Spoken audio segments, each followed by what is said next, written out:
Jimmy Butler, he's a very interesting player to me. Just goes to show the offense for the Dallas Stars could not keep up. And when the defense needed to step up, the Lightning's offense just overpowered them.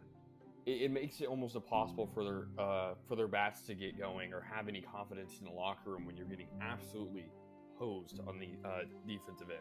He's like, oh shoot, I don't know where to go with the ball because I haven't been able to think. It's their defense, man. Minka Fitzpatrick, T.J. Watt. You saw Luka.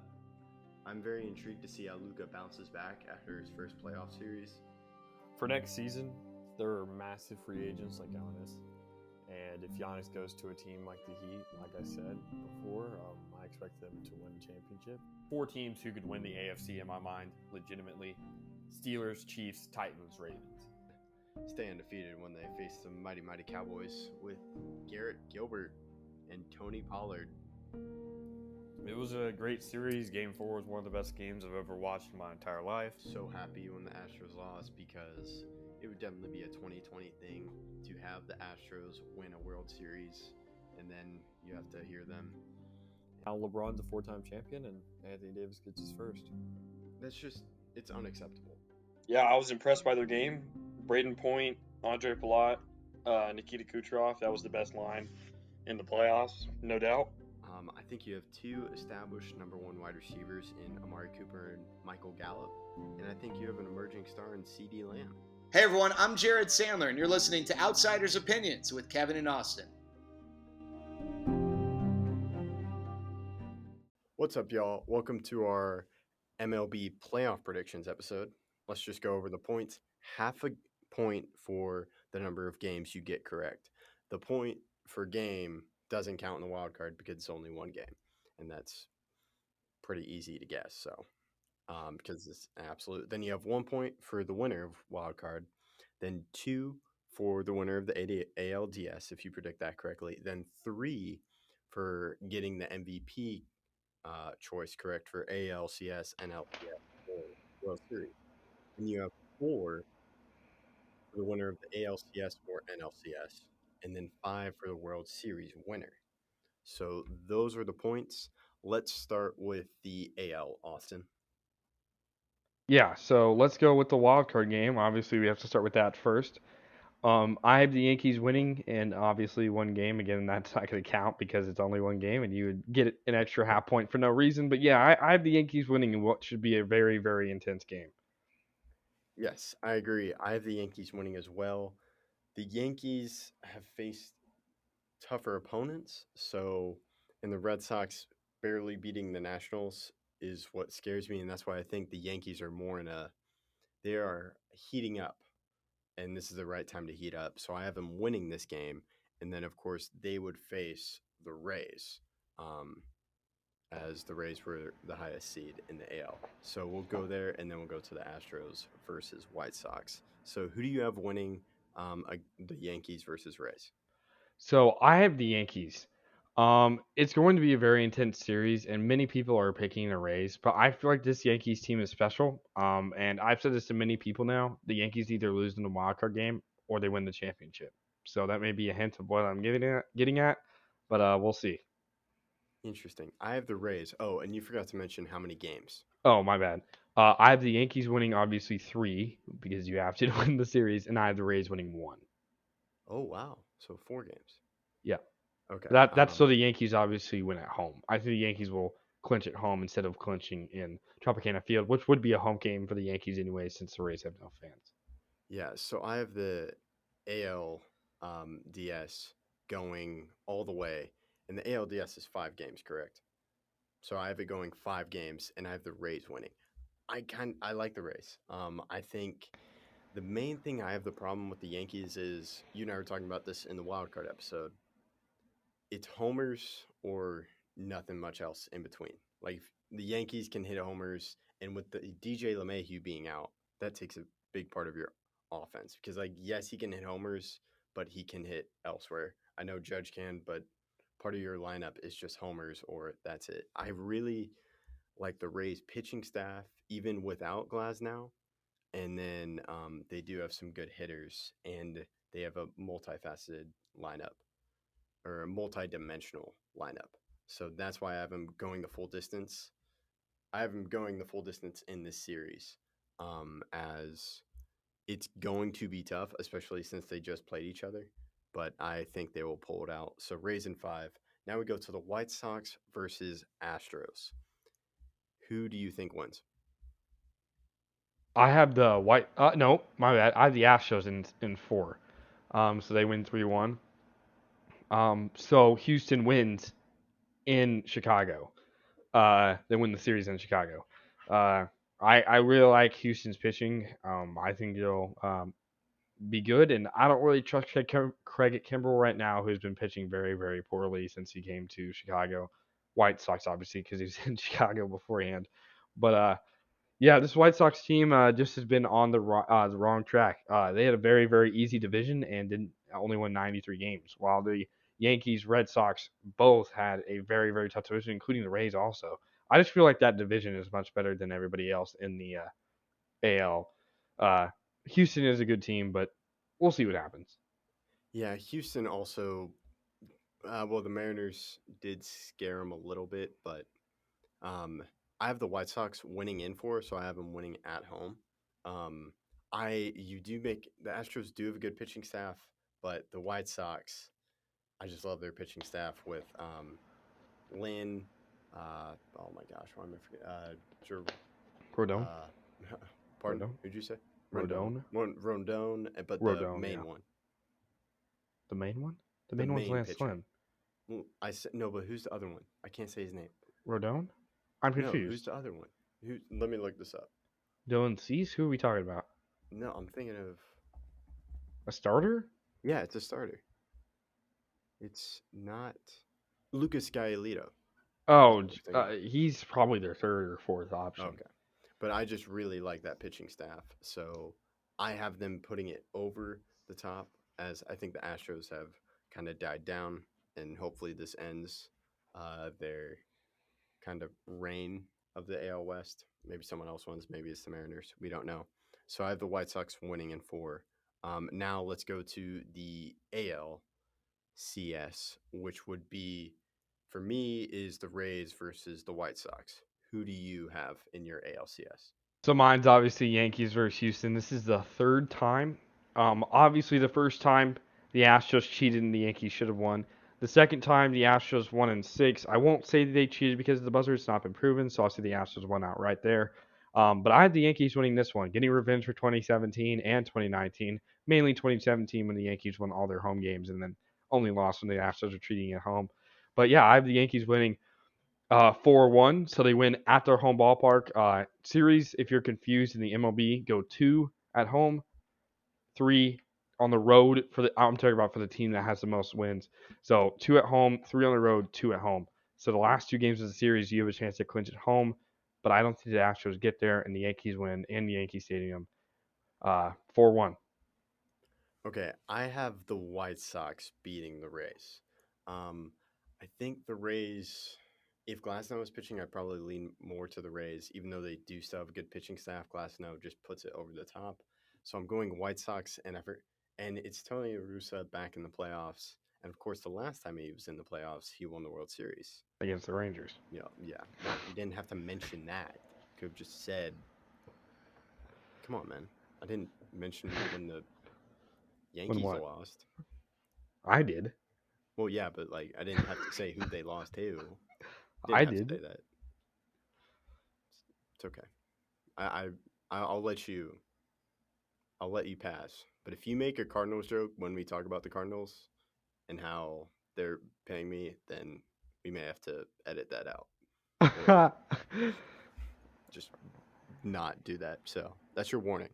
Don't make another joke about the Rangers losing.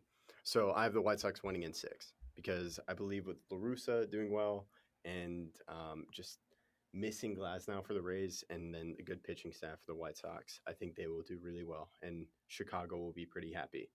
At least one part of Chicago will be happy. Now I think we can move on to the NL, as I would have the White Sox going to the World Series. And now we need to go to the NL wild card. So we have St. Louis versus the Dodgers. Obviously, Dodgers have home field advantage because they've won 106 games, while the St. Louis Cardinals won only 90. Obviously, the Cardinals and the Dodgers have a lot of playoff experience. Yadier Molina and Wainwright have both won 2 championships back in 2006 and 2011. And they're facing their old foe, Albert Pujols. Not old foe, old friend, who won a championship in 2011 and 2006. He was on both those teams. And Max Muncy will be out. Um, that's probably a big thing. But I still have the Dodgers winning. I'm wondering how you're gonna look at this. I thought you and I were going to agree on this. I have the Cardinals winning Wow. because they've been on a hot streak. Well, they were on a hot streak. They're like 22 and like 8 or whatever. Yeah, they were, but Then they lost 2 games. I think they pull it out, and I kind of want.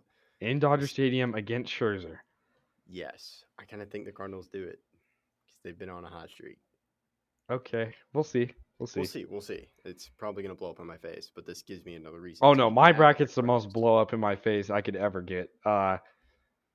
You'll see. That was a big hint to where I'm going, but mine could epically blow up in my face by Wednesday. Well, yeah, but this one, I just have a feeling because I think they're hotter, and I may be influenced because I kind of want to see the chaos if the Dodgers lose in the wild card round. But I just have a feeling the Cardinals are going to do it, and if they don't, I can be mad at them again. So that's totally fine. It's a win-win either way. Now let's go to the NLDS. So we have the winner. You have the Dodgers versus the Giants. I would have the Cardinals versus the Giants. I have the Giants in 6. It can't in be in 5. 6. In 5. Yeah. In 5. I forgot about that. So I have them in 5. I think it goes the full distance, but the Giants are able to pull it out. Who do you have winning? Mine also goes the distance, and I have the Dodgers winning in 5. Wow, I thought you were gonna. Wow, I was not expecting you to ride with the Dodgers. Okay. Let's go to the Braves versus Brewers. Who do you have winning? I have the Braves in 4. I really like Max Fried and Charlie Morton, their first 2 starters, and I feel like they can get 2 wins early with them. And then obviously they head back to Atlanta, where I feel like they'll lose 1 game in Atlanta, and then win the next one, and clinch the series to have a rematch again between the Dodgers and Atlanta. That's very true. I have the Braves in 4 as well. It's just not going to go quite the distance because I think the Brewers. They lost Evan Yelich- Williams because he hurt his hand. because he celebrated. Yeah. And then the thing is, Yelich was out for a while because of his back, so I don't think he's fully back into the swing of things. Like not able to do the swing correctly, or he's still getting used to it because of the injury. So that's my main thing why it doesn't go the distance, and I just ride it with the Braves because they do have a good outfield and they've been able to rebound with the trades they did after the Acuna injury. But now let's go to, so you have Braves versus Dodgers. I have Giants versus Braves. I have the Giants in 5, beating the Braves. I think they slow down. I have the Dodgers in 5. Interesting. So you have the Dodgers going to the World Series and facing the Yankees. Yep. So I have Giants versus the White Sox. Who do you have winning the World Series? You know what the craziest thing about this is? That would be a very, very interesting.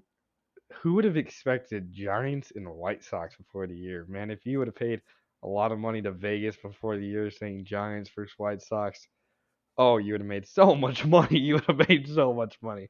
But so yeah, Yankees versus Dodgers. One of the most anticipated matchups this decade, ever since 2017 happened, and we saw both of the teams be the 2 best legal teams in the league. And then obviously the Dodgers won in 2020. I think the Yankees win in 7 in Dodger Stadium. Okay. So that makes the Yankees the World Series champion. Obviously, like I said, beginning of the episode, I'm an adamant believer that the Yankees either lose the wild card game or win the World Series. I really can't see another way. This series is very gonna. This is very gonna be a very anticlimactic or very climactic run for the Yankees. And like I said, my bracket could be absolutely destroyed on Wednesday. If the Yankees lose on Tuesday and the Dodgers lose on Wednesday, my bracket is over and I will just lose. Well, But that would be very nice for me. I have the Giants in 6, so it doesn't go quite the distance, but we could also see a possible matchup of Craig Kimbrell versus Chris Bryant, the former Buds for the Cubs, as they were both traded away in the middle of the season. And then I just think the Giants, I think with that experience and just how they've really made everyone fools for saying, I don't know whoever would say that they would be like a rebuilding team and would be just above the Rockies. We both did that. So but who didn't? I don't know. So I have them winning the World Series in 6. Let's go to our MVPs. For the ALCS, I have Jose Abreu for the White Sox. Wow. I have Gio Urshela. Gio Urshela against the Astros in the ALCS went 4-for-4 in Game 6. 4-for-4. He obviously got on base right before DJ LeMahieu, who hit that one of the clutchest home runs I've ever seen in my entire life. A 10-pitch at bat, game tying, top of the ninth homer. It may be lost to memory because of what Altuve did the next inning, but I will never forget as a Yankee fan. But I think I can go into my NLCS MVP. I have Trey Turner. Interesting. I have Chris Bryant. Wow. Really helping him out, making that trade look really good for the Giants. Wow. World Series MVP? Wow. I guess I'll go. Yeah, I'm going Buster Posey. Wow. I go Giancarlo Stanton. Interesting. The Yankees are going to make it far. They got to hit homers, and I think Giancarlo knows how to hit homers. Yeah. So now we'll do storylines for each team. We've talked about the Dodgers, like the money and just how much money, and I have them losing the wild card round. You have them making it to the World Series, so it's fine in your little fantasy with how much money. It's not like it's disaster if in my fantasy of the Dodgers. It's a hypothetical, so fantasy. Yeah. So it's very bad if they lose in the wild card, but they're very fine. They're fine in yours. And then Yankees, it's very good in your fantasy. My theoretical is, I think, okay, because you would lose to the Rays once again in the ALDS. Yankees have way too high standards. It's never okay if you don't win a championship. But given how like the season was in the middle with the trade deadline and all the trades you made and being able to make it playoffs, I think would be very good. And when do the Yankees ever not have high expectations? That's my point. They always do. So it's World Series or bust every year. I think every year we do World Series or bust, the Yankees will be on the list almost. Because that's just the expectations that every Yankee fan has. We've won way too much. So win again. And then we kind of talked about the Giants storylines. Like, no one really expecting them to be this good. Let me ask you this. When was the last time the best team in a sport was also one of the biggest underdogs? It just doesn't seem real. The last thing I can remember is the Atlanta Hawks in 2015. They were obviously a team that most didn't expect to have the best record, and then they did. And they made it to the conference championship, and we'll see if San Francisco can do the same. My brain went to the Philadelphia Eagles because record-wise, they were the best team in the NFC, and they had the underdog. But they weren't really all that underdog until Carson went down. Well, yeah, I'm saying like in the playoffs, they were underdogs. Okay, I guess that's fair. But San Francisco's it's pretty healthy except for Brandon Belt, so. Well, yeah, that's just when you said underdog, I immediately thought of the Eagles. But I would say 2015 Hawks also fits that threshold. That's a good point. Now we go to the Braves. The Braves. Injuries. Mike Soroka, Ronald Acuna, injuries, and big trades. Jorge Solares played well. Jack Peterson's played well. Adam Duvall, who Duvall. played well. A lot of guys stepping up. Yeah, and then next year, once they get Acuna back, Soroka, maybe Kyle Muller comes in. So they were high last year after blowing that lead to the Dodgers in the NLCS, but they've been lowered just because of all the injuries. Now we go to the Brewers. Brewers kind of been like a sneaky good team. They have Peralta, Burns, Woodruff. That's what I was thinking of. But then Yelich has been dealing with injuries, and they did make that trade for Willie Adames. Willie Adames, who started really well. So they've kind of been a sneaky team, but we don't have them winning in either of our fantasies. So that kind of stinks for them, as they really got to figure some stuff out because they haven't really come close yet. Yeah, and the last team to talk about in the NL was St. Louis. We already highlighted this in our last episode about the wild card, but they're another underdog team that had a very, very long winning streak, and if they can keep that consistency, they should not have any issue making a deep run.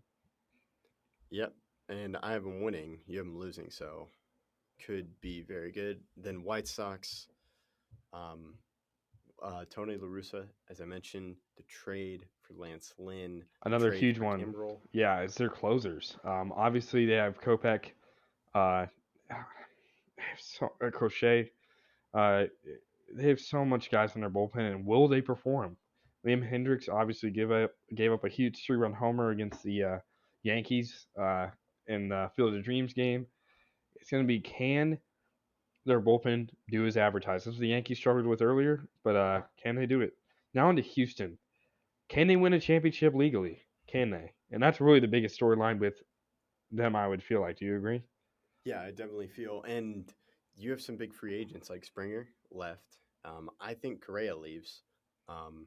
So they're needing to rebuild or restock their team, but the main players are leaving, or no one's ever going to take out Tuve, so Tuve will probably stay. But I definitely agree. It's, can you perform well legally? Because the last time you performed well was when you were cheating. Yeah. Now we move on to the Rays, underdogs. After Tyler Glasnow went out, I thought they may miss the playoffs. He's the best player on their team. Obviously, they made a trade for Nelson Cruz. Wander Franco, the rookie, stepped up. I'm excited to see how this team performs, but I don't have them winning a series either, so we'll see.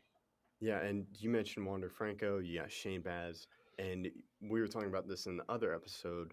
They are 25th, correct? 25th in like league payroll, and they are the top team in the AL. And in one of the tough, they were the number one team in the toughest division, or third in the. I would not say they're the toughest division in the AL. The fact that the Giants and Dodgers, the Giants, I would say the NL West would be the best division, but AL, yeah, I agree, 100%. Because the Blue Jays reached 90 wins. 91. And they missed the playoffs. 91, yeah. So, what were you going to say before I cut you off? Oh, I was just going to say that they have one of 3 teams that won 100 games. Very impressive season. They won exactly 100. The Giants won somehow 107. And then the Dodgers won 106, and then they didn't win the division. So that's how that works. Now on to Boston, the last team, because we already talked about Yankees. So now on to Boston. Another underdog team. Many people did not have them making the playoffs after losing Mookie Betts last season. But it's really going to come down to pitching. They were a team that's been very inconsistent pitching-wise in some aspects. But if they can get their pitching together, especially their bullpen with Matt Barnes and Ryan Brazier and others, they could be a sneaky good team. Yeah, I agree with you there. Boston, one person didn't have them making the playoffs. Oh, you didn't have them making the playoffs? Oh, yeah, I didn't. But you said never ever. Or like it's. I said no chance. That's what I said. No chance. Okay. But that I didn't have them making the playoffs, but I didn't go to the full extent you did. But it's been interesting. I also didn't. I had them falling out of the playoffs because I had Yankees, Blue Jays in my wild card, whenever we've talked about the wild card teams like 7 times. So one of those times I said Yankees and Blue Jays would be it. So I didn't have them making it. So they are an underdog, and they're starting to make some. You're seeing players like Verdugo. Jeter Downs really hasn't played yet, but you're seeing a lot of those players from that Mookie Betts trade, which I said was clearly in the favor of the Dodgers, and they're starting to make some noise from the players they got. So that concludes our storylines. And then underrated player for each team. I'm going to go underrated player for the I'll go Yankees is probably underrated. I'm probably going to go ride with Joey Gallo. I think if he does really, really well, he increased the Yankees' chances. Who do you have as your first player? And then we'll just go Yankees. Yeah, For the Yankees right now. yeah, we'll go 5-1 in the AL, then 5-1 in the NL. You probably definitely expected this, considering the fact that I am a big Brett Gardner guy. But I feel like Brett Gardner, one of the clutchest players in his Yankee tenure. He has more career awards than guys like Jorge Posada and others. The best defensive left fielder all time, according to Defensive WAR. In which I think D WAR is probably the best stat to use for all time defense. Would you agree? Yes, I do agree with you. Yeah. So I would say most underrated player is Brett Gardner. If he can get some clutch homers, I feel like they have a good chance. But now into Boston. Yeah. Okay, for Boston, I'm probably going to say underrated is probably, I'm going to go bullpen because that's something they've struggled with. If their bullpen, they can do well, that will really help their chances. What do you say? I say Hunter Renfroe. He obviously had a long hitting streak, and if he can perform well, he'll really be a catalyst for a team that needs as many big performers as possible. All right, now we'll go on to the Rays. The Rays, I'm probably go underrated player is probably Nelson Cruz. Like I think he brings that experience, and he brings that hitting that the Rays need. The clutch World Series play that everybody remembers. Well, yeah, they're not going to put him at defense because that would not help. So he'll tell him, That's not what just you catch should the do. ball. That's not what you should do in the bottom of the ninth. So he's their underrated player. Who do you say? For the Rays, I'll go Kevin Kiermaier. He's a great defensive center fielder. He's been hot as of late, and he's been hitting well, much better than he has in the majority of his career. And he could really be a catalyst, considering the fact he's an older player, multiple Gold Glove winner. And I've really been impressed by his career to this point. Now we will go to White Sox. Underrated player, I'm probably going to say Hendricks. I think, or let me go. Is Kopech. he underrated? Yeah, I was about to say. Well, yeah. I spoke. So now I'm going to go Kopech. I think if Kopech can really set him up and maybe eat some innings as a reliever, he can really set up Hendricks and Kimbrel. So I think he's really big to their success. What do you say? That makes a lot of sense, but I'm going to go with Crochet. I think Crochet, another hard-throwing player. Obviously, this time he's a lefty, but I feel like he really could be an underrated performer in the bullpen that when they really need another guy right after the starter comes out, maybe in the 6th inning. He is a really big inning that can really bring the White Sox closer in the game. Now we'll go to the Astros. Underrated player. I'm probably going to go Kendall Graveman if he can really help with their relieving. I think that will be a really key part. And relieving pitching is important, especially in the playoffs. What do you say? Yeah, I was hoping you didn't pick him, but I agree 100%. It has to be Kendall Graveman. He obviously doesn't have that much playoff experience, but the Astros pitching is going to be a reason why they win if they do. Now we'll go to I think we've covered the AL. Yeah. So now we can go to the NL. Cardinals, underrated player. I'm probably going to say Harrison Bader. He's a really good defensive center fielder. and offensively he's starting to pick up. So if he can do that offensively, that will really help their lineup. What do you say?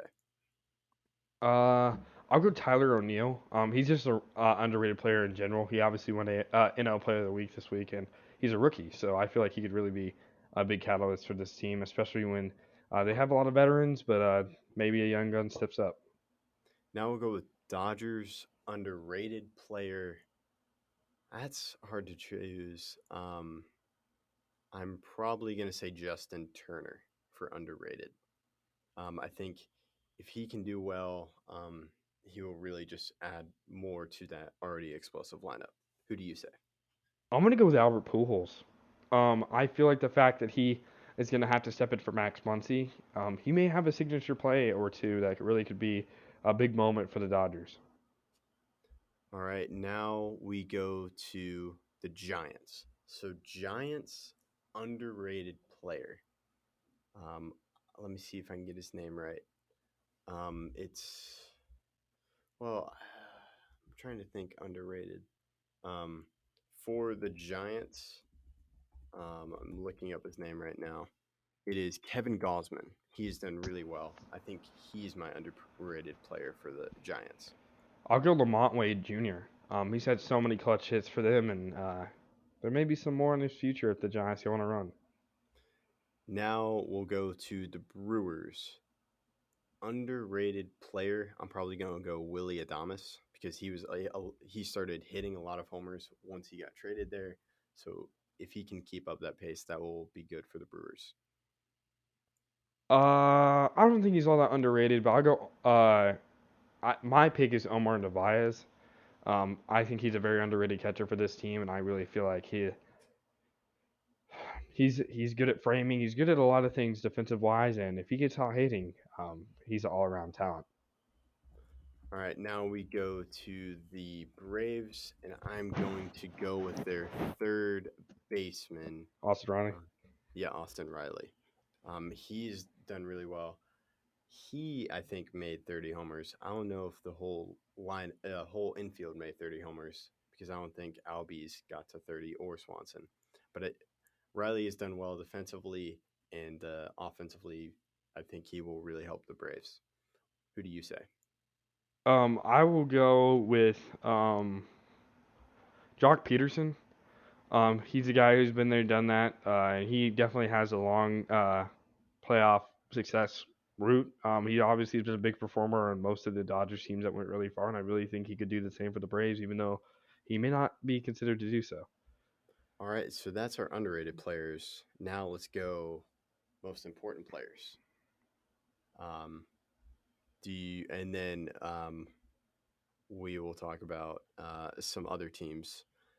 Now let's just do most important player for the Braves. I'm probably gonna say Ozzy Albies, as he's taken over that leadoff spot since Acuna's injury. I think he's the most important player for the Braves right now.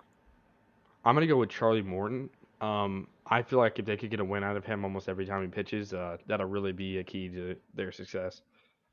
Now we'll go to the Brewers. I'm going to go Kristen Yelich if he's battling injuries, but if he starts swinging well and gets in the groove, he'll do really well for the Brewers. For the Brewers, I'm going to say the most important player is going to be Corbin Burns. This is going to be a very pitcher-centric one for me. But yeah, Corbin Burns, again, you have to get a win out of Corbin Burns every time he pitches. He led the league in ERA. Yeah, he's going to have to be a all-star performer in the playoffs. And if so, it's going to be very hard for teams to compete. Now we go to the Giants' most important player. I'm probably going to go with Chris Bryant. If he can, there isn't some leadership, but if he can hit homers and just be a part of that team, I think that will help the Giants out a lot. I'm going to go with Brandon Crawford. I feel like Crawford, one of the best defensive shortstops in the league. If he can be a impact player for them and help them out on both sides of the ball, I really think that could be a catalyst for a team. Now we go to the Cardinals. I'm going to say Paul Goldschmidt. Goldschmidt was playing really, really well while they were on that hot streak for like 20 games. winning 20 consecutive games. So if he can do that well, he can really help out the Cardinals. Yeah, so for Cardinals, I'm going to go with Nolan Arenado. Again, great defensive player and great offensive player. If he can perform in both aspects, that'll be very big for the team. Saving runs on defensive side, scoring runs on the offensive side. Yeah. Now we go to the Dodgers. Most important player is Mookie Betts. You could tell when Mookie Betts was out of the lineup and just how that lineup changed. And he was a big part of them winning the World Series last year. So if they want to do well in the playoffs, they need Mookie Betts. He's their most important player. Yeah, I 100% agree. This one was pretty obvious, I feel like. He's been there, done that twice now, and I feel like he is the catalyst for this team as he has experience winning off the Dodgers and with the Dodgers, so that'll definitely help him out. So most important player for the White Sox, I'm probably going to go with Kimbrel for closing or Hendricks, whoever they choose. They've both battled. Sometimes they gave up leads, so I think it's very important that they can shut down that lead, as that makes their bullpen incredible, or their whole pitching staff incredible. Yeah, Who do you say? I'm going to go Lance Lynn. He's had a very average second half of the season, and if he can perform how he did at the beginning of the year, they could steal some games. Now we go from the White Sox to the Astros. Most important player, I'm probably going to go Carlos Correa because he was a really huge part of when they fought the Rays last postseason. So if he can continue to do that, that's good for the Astros. Yeah, for the Astros, I'm going to go with Alex Bregman. He's been a catalyst for the team on multiple of their runs, but he's kind of not played all that well. And if he picks it up, it really could be a big momentum shift for this team. Now for the Rays, I'm going to say, I'm probably going to say, I'm going to go pitching Shane. No, I'll go Shane Bass. If he can add to that, he could be like a future ace. And if You're could addicted to really this man. make a name. Yeah, I just really like Shane Bass because he was part of that trade that gave them Glasnow and Phillips. No, it was Austin Meadows. Meadows, that's what I was thinking of. Meadows and then Shane Bass. So Yeah. I'm probably going to go Shane Bass. That would really help their rotation and really help them overcome the loss of Tyler Glasnow. I'm going to go Nelson Cruz. He had a very below average for his standards second half of the season, but if he can pick it back up, we all know what he can do with the bat. Home runs are important in this part of the game, and especially if they play the Yankees in the first round, they're going to need some. Yeah, I was very close to saying Nelson Cruz. Just don't have him Outfield. don't have him be in the field so he can't drop a ball. Now we go to the Rays. Then we go to the Yankees. Most important player for the Yankees. I'm probably going to say Garrett Cole because I think they're going to rely on Garrett Cole heavily, especially during the wild card game because he's starting. But I think throughout the series, those are going to be big things, and that's why you brought Garrett Cole to the Yankees. So that's my most important player. I have to go Aroldis Chapman. He's won a World Series before. He's closed out a World Series, even though he didn't really do all that well against the Indians in that series. But if Chapman can be what Chapman knows he can be, and everybody knows what he can be, he definitely will be an impact player for this team.